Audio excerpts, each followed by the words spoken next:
श्री परमात्मने नमः।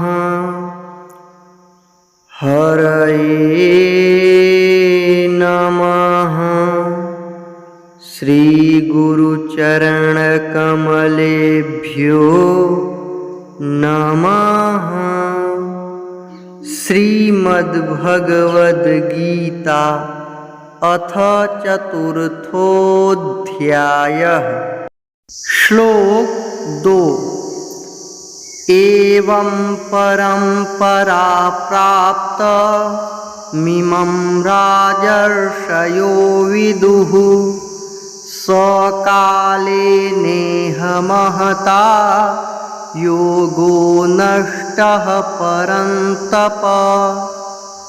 एवं परंपरा प्राप्त मिमं राजर्षयो विदुः सकाले नेह महता योगो नष्टः परन्तप।